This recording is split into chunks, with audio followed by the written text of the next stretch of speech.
We dream not of what could be, but of what will be. This is a special place.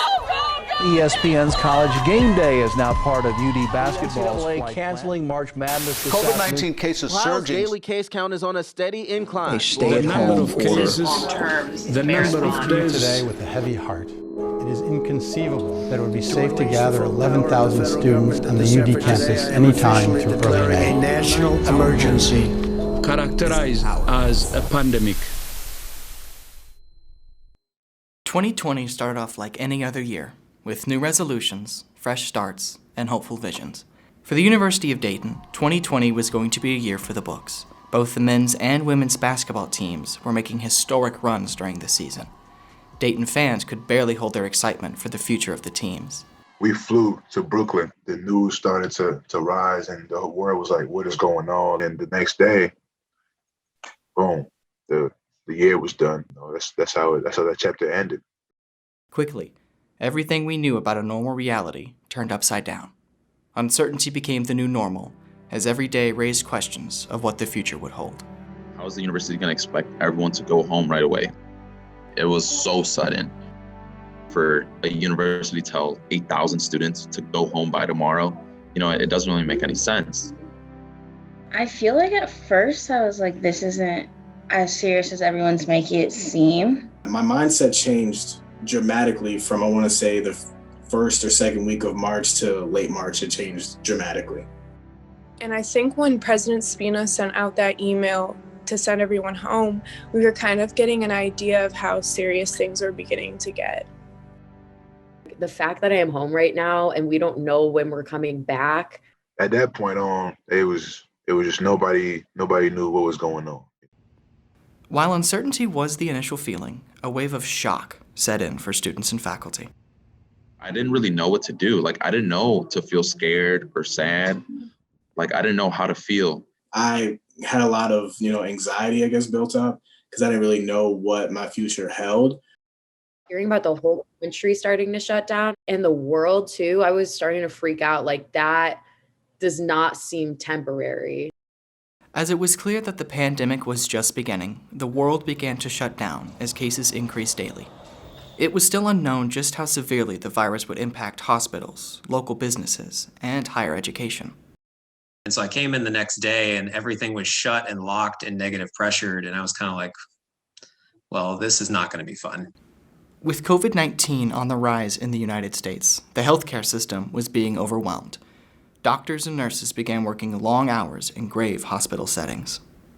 I don't think you could ever be prepared for something like this. Just the sheer volume and need for personal protective equipment. We didn't have it.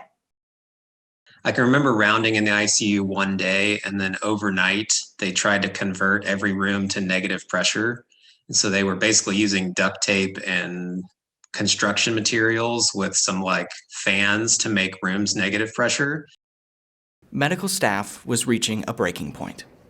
COVID-19 caused hospitals to quickly transform regular rooms to negative pressure units to guard against contamination and the spread of the virus. The country also faced a high demand of needed ventilators and hospital beds for virus patients. With the need for immediate response, hospitals were forced to adjust all resources to fight the pandemic. Before we knew COVID was going to be really bad and we had to transform every unit into a COVID floor or COVID ICU that wasn't equipped for it. They had these, this trailer. It was a transportable emergency room basically. So we had to shut down the pediatric hospital and we took over one of their ICUs, and every adult ICU we had converted to COVID, and we filled every one of those beds. As the healthcare industry was adjusting to combat the pandemic, businesses and institutions nationwide found themselves having to adjust for survival. When we got shut down, it was scary because there was a little gap before we knew if we were going to get some of the government aid. We also feared shutting down in the first place. We really didn't want to do that, but eventually it became a necessity. In Dayton, employees were being furloughed, business hours were being adjusted, and future success was being questioned. And I had to furlough my staff and was deeply concerned about them. We furloughed nearly 450 people. And then we did actually lay off about 60 people. Those, again, the most challenging decisions I've ever had to deal with in my career, to actually have to basically lead a program like that.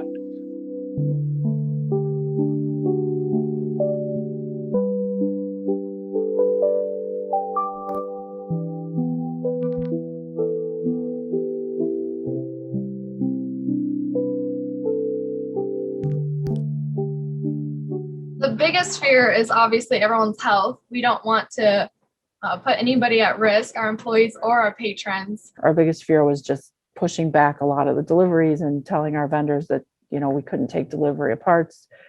So it was a lot of scrambling and a lot of sleepless nights trying to figure out what we were going to do. As businesses across the nation closed and individuals were forced into lockdown, people had to interact remotely from their homes. In the beginning, back in April and May, it was so hard trying to stay motivated because I was so depressed about what was happening in the world. And that I had to come up with these coping mechanisms to kind of, you know, stay afloat and stay active. And I was lonely. I was lonely. With continued isolation, students across the country were more than anxious of how the semester would resume. Many students were forced to adjust to the new online classroom setting and face new educational challenges brought on by the pandemic. It was kind of awful to start because, you know, it's completely different experience going from in-person classes to online. There's, you know, your attention span, you know, decreases, and your motivation, especially as a senior in April, you know, my motivation decreased significantly. But the toughest part was just to be really stuck in the house, you know. That was kind of the hardest part, honestly, you know, being limited. As May approached, a new exhaustion set in across the nation from COVID-19. With cases continuing to grow and individuals' mental health deteriorating, the nation came across a much different issue. In Minneapolis tonight, tensions are high as 4 police officers have been fired after a man was pinned to the ground and died. The incident was caught on camera. The situation here in Santa Monica, California is very fluid. You can see police here now firing tear gas into the crowd. They are trying to push these folks back. This video appearing to show an officer putting his knee on the neck of someone taken into custody before another officer pulls his leg off. The murder of George Floyd on May 25, 2020, in Minneapolis, Minnesota, shifted the focus of the United States during the COVID-19 pandemic. Minneapolis police officer Derek Chauvin knelt on Floyd's neck for 8 minutes and 46 seconds. Floyd died following the incident. My initial reaction was, you know, anger. Here we go again, like you see another video of police brutality and yet nothing has been done to kind of stop that. I think that was like the worst thing that I saw from it, that it was like, as he was doing that, he didn't really see that it was a problem. The summer of 2020 had a profound effect on many across the country. As social justice issues and protests hit headlines, the nation's focus shifted almost overnight. I was shocked. Like, we're seeing this again, like, and again and again and again. I was just like watching it and like not really processing or like seeing what was happening. I just knew like, oh, like, this situation is happening again. You know, he didn't think he was doing anything wrong. And I think that was like the worst thing ever, is like, how do you not recognize that, like, you're literally killing a man?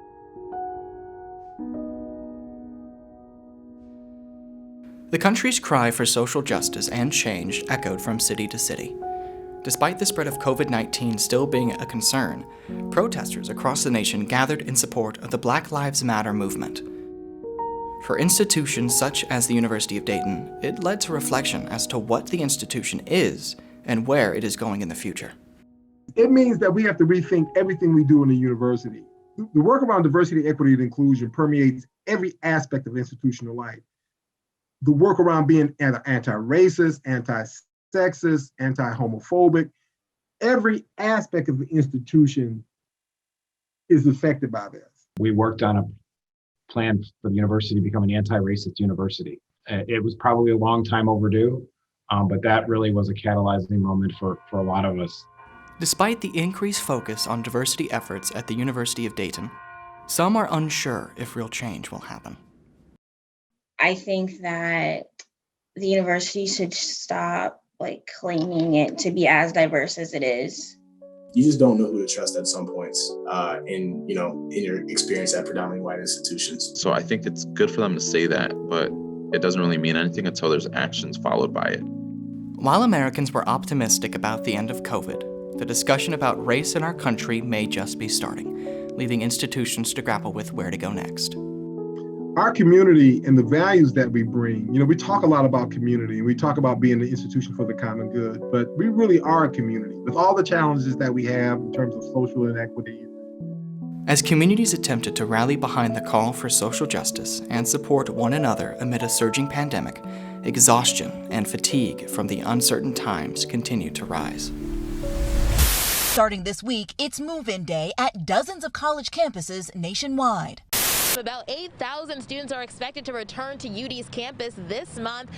It's a controversial decision, but officials say those resuming their studies are told to test and self-isolate before returning.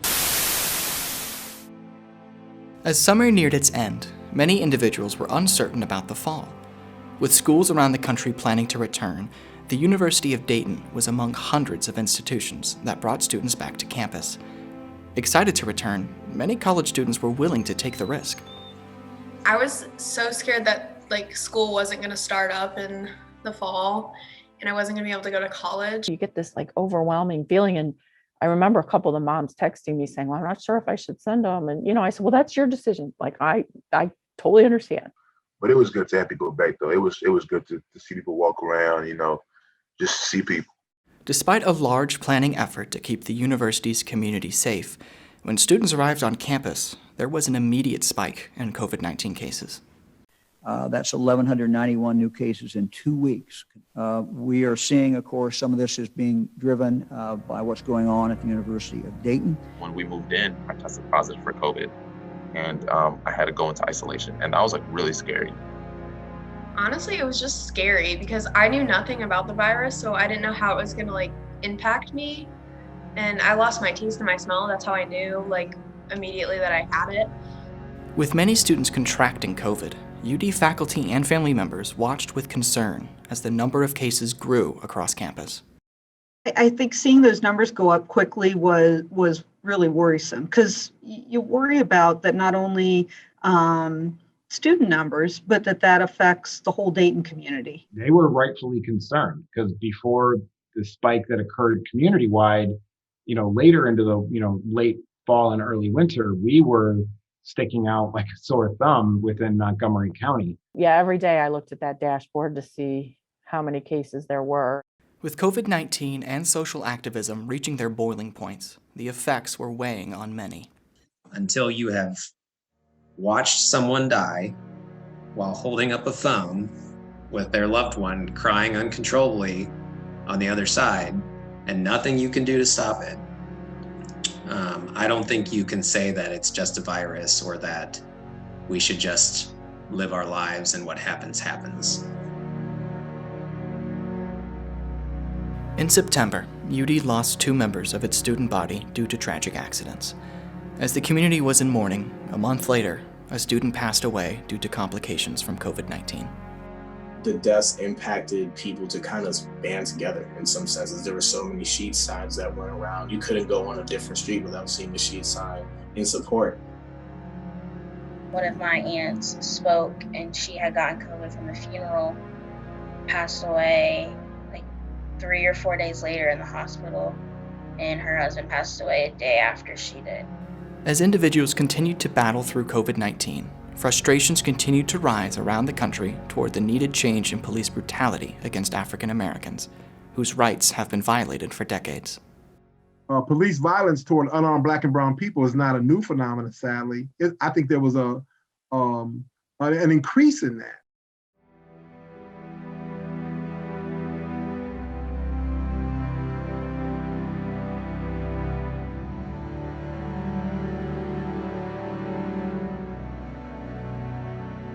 It's weird how we live in and are fine with the idea that a police officer has a past in regards to panicking with a literal firearm in his hands. I don't feel safe in general, just like if they don't feel safe in general from Black people, we don't feel safe in general from the police. Why does it always takes an event to happen for people to come together and rally? Like, why can't we just every day make a constant improvement? Many have said that 2020 has been a year of reflection.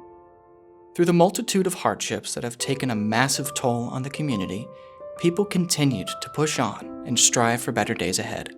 Humanity continues to be resilient, and we always find solutions to our problems, no matter how long it takes. Despite the fact that change is really scary sometimes, change also gives me hope, because when things are changing, it can always be for the better. Although change is never easy, with the hope of a brighter future, the Dayton community realized through all of the pain the past year brought, there is always a shoulder to lean on. The University of Dayton has been here since 1842, and we were not going to be the group that allowed it to fail. And so everything we tried to do was to make sure that it sustained and thrived after the pandemic. And some of the decisions we made were actually agonizingly hard. And I think the community is going to be the beneficiary of that as we go forward.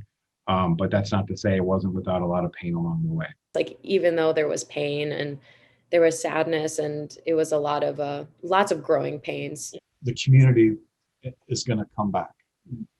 We believe we're part of something. This community is stuck with us and has been enormously supportive. While the future remains uncertain, the community and the nation must appreciate and learn from the events of the past year. I hope that people see what's really going on in the world now in a different light, whether it be with Corona, whether it be with race relations, whether it be with inequality and all that type of stuff. I hope that people do see that there's a lot going on. We need to remember that we all live in the same place, so we all need to protect it the same way. When you get a chance to be with people, put that phone down and be really into that conversation that you are. Be really into that moment with the people that you're around, I think there's something magical about those moments that you get to have. So whichever they are, whenever they are, wherever they are, just make sure that you're present.